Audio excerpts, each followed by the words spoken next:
ದಾಬಸ್ಪೇಟೆಯ Suresh PAN ಅಲ್ಲಿ ಸಿಕ್ಕಿದ್ದಾದ್ರು ಹೇಗೆ? ದಾಬಸ್ಪೇಟೆಯಲ್ಲೇ ಮೃತಪಟ್ಟಿರುವಂತ ಸುರೇಶ್, ಆತ ಏನು ಧರ್ಮಸ್ಥಳಕ್ಕೆ ಹೋಗಿ ಬಿಸಾಕ್ದಂಥವನೇನಲ್ವಲ್ಲ. ಆತನ ಪರ್ಸ್ ಹೇಗೋಯ್ತು? ಆತನ ಪಾನ್ ಕಾರ್ಡ್, ಡೆಬಿಟ್ ಕಾರ್ಡ್ ಹೇಗೋಯ್ತು? ದಾಬಸ್ಪೇಟೆಯಲ್ಲೇ ಸುರೇಶನ ಅಂತ್ಯ ಸಂಸ್ಕಾರ ಕೂಡ ಆಗಿತ್ತು. ಹಾಗಾದ್ರೆ ಸುರೇಶ್ನ ಪಾನ್ ಕಾರ್ಡ್ ಅಲ್ಲಿ ಹೋಗಿದ್ದೇಗೆ? ಸುರೇಶ್ ತಾಯಿ ಸಿದ್ದಲಕ್ಷ್ಮಮ್ಮ ಅವರ ಡೆಬಿಟ್ ಕಾರ್ಡ್ ಅಲ್ಲಿ ಸಿಕ್ಕಿದ್ದಾದ್ರೂ ಹೇಗೆ? ಈ ಪ್ರಶ್ನೆಗಳಿಗೆ ಉತ್ತರವನ್ನ ಹುಡುಕಿದಾಗ ಕೆಲವೊಂದು ಅನುಮಾನಗಳನ್ನು ಕೂಡ ವ್ಯಕ್ತಪಡಿಸಲಾಗ್ತದೆ. ಸುರೇಶ್ ಮತ್ತು ಸಿದ್ದಲಕ್ಷ್ಮಮ್ಮಗೆ ದಕ್ಷಿಣ ಕನ್ನಡದ ಲಿಂಕ್ ಹೇಗಾಯ್ತು? ಹಾಗಾದ್ರೆ ಅವ್ರೇನಾದ್ರೂ ಹೋಗಿದ್ರಾ? ಅಲ್ಲಿ ಹೋಗಿ ಎಸ್ದು ಬಿಟ್ಟಿದ್ರಾ? ಅಲ್ಲ, ಅದಲ್ಲ ವಿಚಾರ. ತಾಯಿ ಮಗ ಅಥವಾ ಮಗ ಸುರೇಶ್ ಒಬ್ಬನೇ ಹೋಗಿದ್ನ ಅಥವಾ ಇಬ್ಬರ ಕಾರ್ಡ್ಗಳು ಕಳ್ಳತನ ಆಗಿದ್ವಾ? ಸುರೇಶ್ ಅಥವಾ ಸಿದ್ದಲಕ್ಷ್ಮಮ್ಮ ಪರ್ಸ್ ಕಳುವಾಗಿತ್ತ? ಇದ್ರ ಬಗ್ಗೆ ಮಾಹಿತಿಯನ್ನ ಕಲೆಕ್ಟ್ ಮಾಡಲಾಗ್ತಾ ಇದೆ. ಒಂದು, ಅವ್ರೋಗಿ ಅಲ್ಲೇನಾದ್ರೂ ಎಸ್ತಿರ್ಬೇಕು. ಇನ್ನೊಂದು, ಯಾರಾದ್ರೂ ಕದ್ದುಬಿಟ್ಟು ಅಲ್ಲಿ ಎಸ್ತಿರ್ಬೇಕು. ಅದು ಕದ್ದುಬಿಟ್ಟು ಧರ್ಮಸ್ಥಳಕ್ಕೆ, ಎಲ್ಲೋ ನೆಲಮಂಗಲದಲ್ಲಿ ಕದ್ದುಬಿಟ್ಟು ಧರ್ಮಸ್ಥಳದಲ್ಲಿ ಎಸ್ತಿದ್ದಾರೆ ಅಂತಲ್ಲ. ಧರ್ಮಸ್ಥಳಕ್ಕೆ ಅವ್ರೇನಾದ್ರೂ ಹೋಗಿದ್ರ? ಆ ಸಂದರ್ಭದಲ್ಲಿ ಏನಾದ್ರೂ ಪಿಕ್ ಪಾಕೆಟ್ ಆಗಿತ್ತಾ? ಅಲ್ಲಿ ಆ ಒಂದು ಪರ್ಸ್ನಲ್ಲಿ ಇದ್ದಂಥ ಹಣವನ್ನ ಎತ್ಕೊಂಡು ಯಾರಾದ್ರೂ ಅಲ್ಲಿ ಎಸ್ದೋಗಿದ್ರ? ಸಾಕಷ್ಟು ಪ್ರಶ್ನೆಗಳಂತೂ ಬರ್ತವೆ. ಸೊ ಹೀಗಾಗಿ ಆ ಪ್ರಶ್ನೆಗಳಿಗೆ ಉತ್ತರವನ್ನ ಕೂಡ ಹುಡುಕುವಂತ ಕೆಲಸವನ್ನ ಮಾಡಲಾಗ್ತದೆ. ಆತ ಮಾರ್ಚ್ನಲ್ಲಿ ಸತ್ತೋಗಿದ್ದ 2025ರಲ್ಲಿ. ಆತನ ಅಂತ್ಯ ಸಂಸ್ಕಾರ ಕೂಡ ನೆಲಮಂಗಲದಲ್ಲೇ ಆಗಿತ್ತು. ಎಲ್ಲವೂ ಕೂಡ ಅಲ್ಲಿ ಮುಗ್ದೋಗಿತ್ತು. ಆದ್ರೆ ಅಲ್ಲಿ ಪಾನ್ ಕಾರ್ಡ್, ಡೆಬಿಟ್ ಕಾರ್ಡ್ ಸಿಕ್ಕಿದ್ದು ಹೇಗೆ? ಅದು ಗೊತ್ತಿಲ್ಲ. ಇನ್ನು ಅದ್ರ ಬಗ್ಗೆ ಪೊಲೀಸರು ಮಾಹಿತಿಯನ್ನು ಕೂಡ ಪಡ್ಕೊಳ್ತಾರೆ. ಆದರೆ ಈ ಲಿಂಕಿಗೂ, ಅಂದರೆ ಅನಾಮಿಕ ಹೇಳ್ತಾ ಇದ್ನಲ್ಲ, ಎಣಗಳನ್ನು ಊತ್ತಿಟ್ಟಿದ್ದೆ ಅದು ಇದು ಅಂತ, ಅದು ಕಂಪ್ಲೀಟ್ಲಿ ಡಿಫ್ರೆಂಟ್ ಮ್ಯಾಟ್ರು ಅದು. ಬಿಕಾಸ್ ಆತ ಹೇಳ್ತಿರುವಂಥದ್ದೆಲ್ಲ ಕೂಡ ಬಿಫೋರ್ 2014 ಆಗಿರುವಂಥದ್ದು. ಈ ಪಾನ್ ಕಾರ್ಡು, ಡೆಬಿಟ್ ಕಾರ್ಡ್ ಸಿಕ್ಕಿರುವಂಥದ್ದು ಇತ್ತೀಚೆಗೆ. ಇನ್ನು ಕೇಂದ್ರದ ಹುದ್ದೆಗಳಿಗೆ ಪ್ರಣವ್ ಮಹಂತಿ ನೇಮಕದ ವಿಚಾರಕ್ಕೆ ಸಂಬಂಧಪಟ್ಟಂತೆ ಅದಕ್ಕೆ ನಿಜಕ್ಕೂ ನಮ್ಮ ಕರ್ನಾಟಕಕ್ಕೆ ದೊಡ್ಡ ಕ್ರೆಡಿಟ್ ಅನ್ನ ಕೊಡಬೇಕು. ಮೊಹಂತಿ ಭೇಟಿ ಬಗ್ಗೆ ಗೃಹ ಸಚಿವ ಪರಮೇಶ್ವರ್ ಅವರು ಪ್ರತಿಕ್ರಿಯೆಯನ್ನು ಕೊಟ್ಟಿದ್ದಾರೆ. ಅದಕ್ಕೆ ನಿಜಕ್ಕೂ ನಮ್ಮ ಕರ್ನಾಟಕಕ್ಕೆ ದೊಡ್ಡ ಕ್ರೆಡಿಟ್ ಕೊಡಬೇಕು ಅಂತ ಹೇಳ್ತಾ ಇದ್ದಾರೆ ಗೃಹ ಸಚಿವ ಪರಮೇಶ್ವರ್ ಅವರು. ತಕ್ಷಣವೇ ಯಾವುದೋ ಹುದ್ದೆ ಕೊಡ್ತಾರೆ ಎಂಬುದು ಇಲ್ಲ.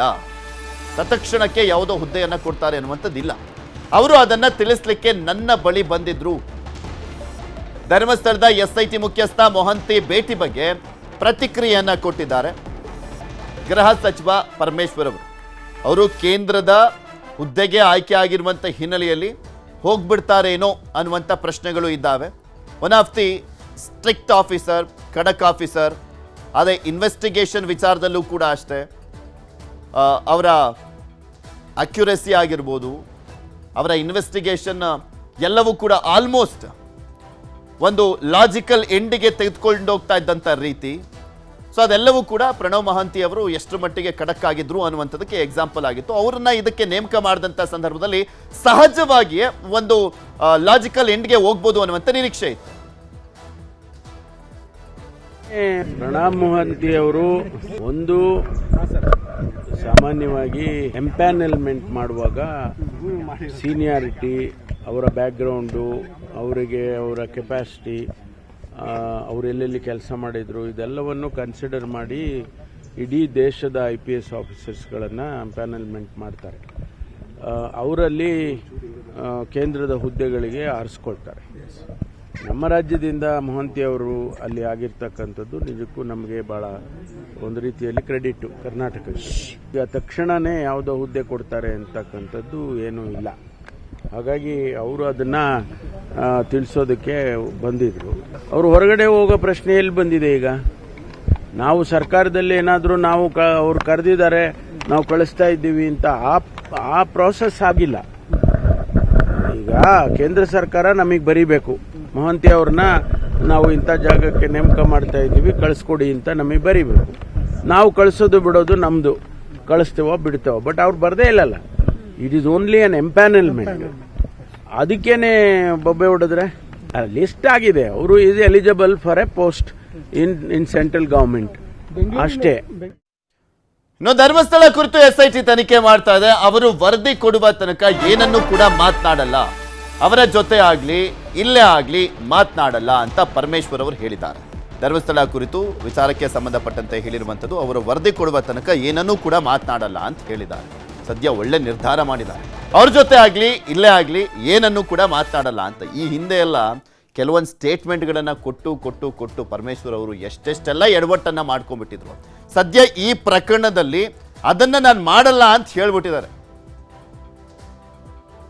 ಧರ್ಮಸ್ಥಳದ ವಿಚಾರದಲ್ಲಿ ಅವರನ್ನ ನಾವು ಏನು ಹೆಡ್ ಮಾಡಿದ್ದೇವೆ ಅದು ನಾನು ಪದೇ ಪದೇ ಹೇಳ್ತಾ ಇದ್ದೇನೆ. ನಾವು ಸರ್ಕಾರ ಅವರು ವರದಿಯನ್ನು ಕೊಡುವವರೆಗೆ ನಾವು ಯಾವುದನ್ನು ಕೂಡ ಮಾತನಾಡೋದಕ್ಕೆ ಹೋಗೋದಿಲ್ಲ. ಅವ್ರ ಜೊತೆ ಆಗಲಿ ಅಥವಾ ಇನ್ನೊಬ್ಬರ ಜೊತೆ ಆಗಲಿ ಆ ವಿಚಾರಗಳನ್ನು ನಾವು ಪ್ರಸ್ತಾಪ ಮಾಡೋಕ್ಕೆ ಹೋಗೋದಿಲ್ಲ. ಯಾಕೆಂದರೆ ಅದು ತನಿಖೆ ನಡೆಯುವಾಗ ಅದು ಸಮಂಜಸ ಅಲ್ಲ ಅಂಥೇಳಿ ನಾವ್ಯಾರೂ ಕೂಡ ಅದ್ರ ಬಗ್ಗೆ ಮಾತನಾಡೋದಕ್ಕೆ ಹೋಗೋದಿಲ್ಲ. ಧರ್ಮಸ್ಥಳದ ವಿಚಾರದಲ್ಲಿ ಅವರನ್ನು ನಾವು ಏನು ಹೆಡ್ ಮಾಡಿದ್ದೇವೆ ಅದು ನಾನು ಪದೇ ಪದೇ ಹೇಳ್ತಾ ಇದ್ದೇನೆ.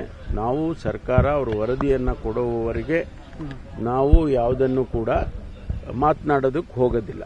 ಅವ್ರ ಜೊತೆ ಆಗಲಿ ಅಥವಾ ಇನ್ನೊಬ್ಬರ ಜೊತೆ ಆಗಲಿ ಆ ವಿಚಾರಗಳನ್ನು ನಾವು ಪ್ರಸ್ತಾಪ ಮಾಡೋಕ್ಕೆ ಹೋಗೋದಿಲ್ಲ. ಯಾಕೆಂದರೆ ಅದು ತನಿಖೆ ನಡೆಯುವಾಗ ಅದು ಸಮಂಜಸ ಅಲ್ಲ ಅಂಥೇಳಿ ನಾವ್ಯಾರೂ ಕೂಡ ಅದ್ರ ಬಗ್ಗೆ ಮಾತನಾಡೋದಕ್ಕೆ ಹೋಗೋದಿಲ್ಲ. ಇಲ್ಲಿ ಮತ್ತೊಂದು ಕಡೆ ನಿಮಗೆ ತೋರಿಸ್ತಾ ಇದ್ದೀವಿ ಉತ್ಖನನ ಕಾರ್ಯ ಆಗ್ತಾ ಇರುವಂಥದ್ರ ಬಗ್ಗೆ. 7ನೇ ಸ್ಪಾಟ್ನಲ್ಲಿ ಉತ್ಖನನ ಮಾಡುವಂಥ ಕೆಲಸವನ್ನು ಮಾಡಲಾಗ್ತಾ ಇದೆ. ಈಗ ಆಲ್ರೆಡಿ ಒಂದು ಅರ್ಧ ಗಂಟೆ ಆಯಿತು ಉತ್ಖನನ ಕಾರ್ಯ. ಆಲ್ಮೋಸ್ಟ್ ಈ ಡೇ 1, ಡೇ 2, ಡೇ 3, ಡೇ 4 ಇದೆಯಲ್ಲ, ಈ 4 ದಿನಗಳಲ್ಲೂ ಕೂಡ ಅವರು 12 ಗಂಟೆಗೆ ಆಲ್ಮೋಸ್ಟ್ ಶುರು ಮಾಡ್ತಾ ಇರುವಂಥದ್ದು ಉತ್ಖನನ ಕೆಲಸವನ್ನು. ಇವತ್ತು ಕೂಡ ಮಾಡ್ತಾ ಇದ್ದಾರೆ. ಸದ್ಯಕ್ಕೆ ಇವತ್ತು ಮಳೆ ಅಂತೂ ಕಾಣಿಸ್ತಾ ಇಲ್ಲ ಅಲ್ಲಿ. ನೆನ್ನೆನೂ ಕೂಡ ಮಳೆ ಬರ್ತಾ ಇತ್ತು, ಮೊನ್ನೆನೂ ಮಳೆ ಬರ್ತಾ ಇತ್ತು, ಡೇ 1ನಲ್ಲೂ ಕೂಡ ಮಳೆ ಬರ್ತಾ ಇತ್ತು. ಆ ಮಳೆಯ ನಡುವೆನೂ ಕೂಡ ಉತ್ಖನನ ಮಾಡುವಂಥ ಕೆಲಸವನ್ನು ಮಾಡಲಾಗ್ತಾ ಇತ್ತು. ಅಲ್ಲಿ 1 to 8ವರೆಗೂ ಆ ಸ್ಪಾಟ್ಗಳಿದ್ವಲ್ಲ, ಅವು ಬೇರೆ ನದಿ ತಟದಲ್ಲೇ ಬೇರೆ ಇರುವಂಥ ಕಾರಣಕ್ಕೋಸ್ಕರ ಅಲ್ಲಿ ನೀರು ಬಗೆದಂಗೆ, ಅಂದರೆ ಆ ಮಣ್ಣನ್ನು ಬಗೆತಾ ಇದ್ದಾಗೆ ನೀರು ಕೂಡ ಅದೇ ಫೋರ್ಸಲ್ಲೇ ಬಂದ್ಬಿಡೋದು. ಅದು ಬೇರೆ ಒಂದು ಚಾಲೆಂಜ್ ಬೇರೆ ಇತ್ತು. ಈಗ ಸ್ವಲ್ಪ ಮೇಲ್ ಬರ್ತಾ ಇದ್ದಾರೆ, ನದಿ ತಟ್ಟದಿಂದ ಮೇಲ್ ಬರ್ತಾ ಇದ್ದಾರೆ. ಸೊ ಹೀಗಾಗಿ ನೆಕ್ಸ್ಟ್ ಒಂದೊಂದೇ ಗುಂಡಿಗಳನ್ನು ಅಗಿಯುವಂಥ ಸಂದರ್ಭದಲ್ಲಿ ಆ ನೀರಿನ ಪ್ರಾಬ್ಲಮ್ ಎದುರಾಗೋದಿಲ್ಲ. ಆ 7ನೇ ಸ್ಪಾಟ್ ತೋರಿಸ್ತಾ ಇದೀವಲ್ಲ, ಆ ಸ್ಪಾಟ್ನಲ್ಲಿ ಈಗ ಉತ್ಖನನ ಕೆಲಸವನ್ನು ಮಾಡಲಾಗ್ತಾ ಇದೆ. ಆ ಸ್ಪಾಟ್ ಬಗ್ಗೆ ಮೊದಲೇ ನಾವು ಎಲ್ಲ ಚಿತ್ರೀಕರಣ ಮಾಡಿದ್ವಿ, ದೃಶ್ಯಾವಳಿಗಳನ್ನು ಸೆರೆ ಹಿಡಿದಿದ್ವಿ. ಅದಕ್ಕೆ ಈಗ ತೋರಿಸ್ತಾ ಇದ್ವಿ. ಈಗ ತೋರಿಸ್ತಾ ಇರುವಂಥದ್ರಲ್ಲಿ ಉತ್ಖನನ ಕೆಲಸ ಆಗ್ತಾ ಇದೆ 7th ಸ್ಪಾಟ್ನಲ್ಲಿ. ಇವತ್ತೇನಾದರೂ ಸಿಗುತ್ತಾ 7th ಸ್ಪಾಟ್ನಲ್ಲಿ ಗೊತ್ತಿಲ್ಲ, ನೋಡಬೇಕು. ಆತ ನಿನ್ನೆ ಆ ಮೂಳೆಗಳು ಸಿಕ್ಕ ಬಳಿಕ ಸ್ವಲ್ಪ ಕಾನ್ಫಿಡೆನ್ಸ್ ಹೆಚ್ಚಾಗಿದೆ. ಬಿಕಾಸ್ 1 to 5ವರೆಗೂ ಏನೂ ಸಿಗದಿದ್ದಂಥ ಸಂದರ್ಭದಲ್ಲಿ ಸಹಜವಾಗಿ ಇವನು ಹೇಳ್ತಾ ಇರುವಂಥದ್ದು ನಿಜನೋ ಅಲ್ವೋ ಈ ರೀತಿಯಾದಂಥ ಡೌಟ್ಗಳು ಶುರು ಆಗಿತ್ತು. ಚರ್ಚೆಗಳು ಕೂಡ ಆರಂಭ ಆಗಿತ್ತು. ಒಂದು ಗುಂಪಿನವರಂತೂ ನಾವು ಗೆದ್ದೇ ಬಿಟ್ವಿ ಅನ್ನೋ ರೀತಿಯಲ್ಲಿ, ಇನ್ನೊಂದು ಗುಂಪಿನವ್ರಿಗೆ ಏನು ಹಿಂಗಾಗ್ಬಿಡ್ತಲ್ಲಪ್ಪ ಅಂತ ಅನ್ನೋ ರೀತಿಯಲ್ಲಿ ಆಗಿತ್ತು. ಈಗ ಏನು ಅಸ್ಥಿಪಂಜರ ಸಿಕ್ಕಿದ ತಕ್ಷಣನೂ ಕೂಡ ಎಲ್ಲವೂ ಪ್ರೂವ್ ಆಗೋಗ್ಬಿಡ್ತಪ್ಪ ಅನ್ನುವಂಥದ್ದು ಅಲ್ಲ. ಅದರ ನೆಕ್ಸ್ಟ್ ಇದೆಯಲ್ಲ, ಅದೇ ನಿಜವಾಗ್ಲೂ ಇರುವಂಥ ಚಾಲೆಂಜಸ್ಸು. ಅಸ್ಥಿಪಂಜರ ಸಿಕ್ಕ ಬಳಿಕ ಕಾಸ್ ಆಫ್ ಡೆತ್ ಅನ್ನುವಂಥದ್ದನ್ನ ಕಂಡುಹಿಡಿಯುವಂಥದ್ದು ಈಸಿ ಅಲ್ವೇ ಅಲ್ಲ ಅನ್ನುವಂಥದ್ದನ್ನು ಪ್ರೂವ್ ಮಾಡಬೇಕಾಗಿರುವಂಥ ಚಾಲೆಂಜ್ ಇದೆಯಲ್ಲ ಪೊಲೀಸರ ಮೇಲೆ, ಅದು ತುಂಬ ಇಂಪಾರ್ಟೆಂಟ್. ಎಷ್ಟು ಅಸ್ಥಿ ಪಂಜರ ಸಿಗ್ತಾವೆ ನೋಡೋಣ. ಆತ ಹೇಳ್ತಾ ಇರುವಂಥದ್ದು 100 ಅನ್ನೋದಕ್ಕಿಂತ 300ಕ್ಕೂ ಹೆಚ್ಚಿನ ಶವಗಳನ್ನು ಹೂತಿಟ್ಟಿದ್ದೇನೆ ಅಂತ. ಇನ್ನೊಂದು ಕಡೆ ಗ್ರಾಮ ಪಂಚಾಯಿತಿಯವರು ಹೇಳ್ತಾ ಇದ್ದಾರೆ, ನಮಗೆ ಎಲ್ಲದಕ್ಕೂ ಕೂಡ ಲೆಕ್ಕ ಇದೆ ಅಂತ ಹೇಳ್ತಾ ಇದ್ದಾರೆ. ನಮ್ಮ ಮಾಜಿ ಗ್ರಾಮ ಪಂಚಾಯಿತಿಯೊಬ್ಬರು ಹೇಳ್ತಾ ಇದ್ರು ಈ ಥರ ಮೇಲೆ, ನಾವು ಅಲ್ಲಿ ಹೂಳೋದಕ್ಕೆಲ್ಲ ಹೇಳಿದ್ವಿ, ನದಿ ತಟನೆ ಆಗಿದ್ದಂಥ ಹಿನ್ನೆಲೆಯಲ್ಲಿ ಅಲ್ಲಲ್ಲೇ ಹೂಳೋದಕ್ಕೆಲ್ಲ ಹೇಳಿದ್ವಿ ಅನ್ನುವ ರೀತಿಯಲ್ಲಿ ಸ್ಟೇಟ್ಮೆಂಟ್ಗಳು ಬರ್ತಾ ಇರುವಂಥದ್ದನ್ನು ಕೂಡ ನಾವು ನೋಡ್ತಾ ಇದ್ವಿ. ಅದೇನೇ ಇರ್ಬೋದು, ಅದು ಇನ್ನೂ ಬೇರೆ ರೀತಿಯಾದಂಥ ಆ್ಯಂಗಲ್ ಇದ್ದಾವೆ ಆ ಒಂದು ತನಿಖೆಯನ್ನು ಮಾಡುವಂಥ ನಿಟ್ಟಿನಲ್ಲಿ. ಫಸ್ಟು ಆತ ಹೇಳಿದ ರೀತಿಯಲ್ಲಿ ಅಸ್ಥಿ ಪಂಜರಗಳು ಸಿಗಬೇಕಾಗಿದೆ.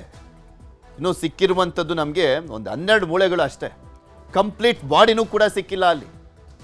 ಕಂಪ್ಲೀಟ್ ಒಬ್ಬ ವ್ಯಕ್ತಿಯ ಬಾಡಿನೂ ಕೂಡ ಸಿಕ್ಕಿಲ್ಲ. ಸೊ ಈಗ 7, 8, 9, 10, 11, 12, 13 ಇನ್ನು ಇದಾವಲ್ಲ, ಆ ಒಂದು ಸ್ಪಾಟ್ಗಳಲ್ಲಾದರೂ ಅಂದರೆ ಆ ಪಾಯಿಂಟ್ಗಳಲ್ಲಾದರೂ ಅಸ್ಥಿ ಪಂಜರಗಳು ಸಿಗ್ತವ. ಒಂದೊಂದು ಪಾಯಿಂಟಲ್ಲೂ ಒಂದೊಂದಿದೆ ಅಂತಲ್ಲ, ಅವರು ಹೇಳ್ತಾ ಇರುವಂಥದ್ದು ಈ ಅನಾಮಿಕನ ಪರವಾಗಿರುವಂಥ ವಕೀಲರು ಮತ್ತೆ ಸುಜಾತಾ ಭಟ್ ಅವರ ಪರವಾಗಿರುವಂಥ ವಕೀಲರು ಹೇಳ್ತಾ ಇರುವಂಥದ್ದು ಒಂದು ಸ್ಪಾಟಲ್ಲಿ ಒಂದು 2, ಇನ್ನೊಂದು 2 ಸ್ಪಾಟಲ್ಲಿ ಒಂದು 4-5 ಈ ರೀತಿಯಾಗಿ ಹೇಳ್ತಾ ಇದ್ದಾರೆ. ಸೊ ಹೀಗಾಗಿ ಕೆಲವೊಂದು ಸ್ಪಾಟ್ಗಳಲ್ಲಿ ಒಂದು 7-8 ಇರಬಹುದು ಅನ್ನುವಂಥ ರೀತಿಯಾದಂಥ ಒಂದು ಪ್ರೆಸ್ ನೋಟನ್ನು ಬೇರೆ ರಿಲೀಸ್ ಮಾಡಿದರು. 7-8 ಇರಲಿ, ಒಂದು ಸಿಕ್ಕಿದ್ರೆ ಸಾಕಪ್ಪ ಅನ್ನಂಗೆ ಆಗಿದೆ ಈಗ ಅಲ್ಲಿ ಅಗಿತಿರುವಂಥವ್ರಿಗೆ.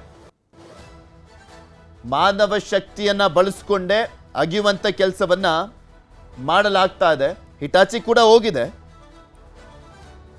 ಹಿಟಾಚಿ ಕಡೆಯಿಂದ ಮಾಡ್ತಾ ಇದ್ದಾರಾ ಅದು ಡೌಟು. ಯಾಕೆಂದ್ರೆ ಅಸ್ಥಿ ಪಂಜರಗಳಿಗೆ ಯಾವುದೇ ಡ್ಯಾಮೇಜ್ ಆಗಬಾರದು ಅಕಸ್ಮಾತ್ ಅಲ್ಲಿದ್ರೆ ಅನ್ನುವಂಥ ಕಾರಣಕ್ಕೋಸ್ಕರ ಅದನ್ನ ಬಳಸೋಲ್ಲ ಅಂತ ಹೇಳಿದ್ರು. ಬಟ್ ನೋಡೋಣ ಏನಾಗುತ್ತೆ ಅನ್ನುವಂಥದ್ದನ್ನ.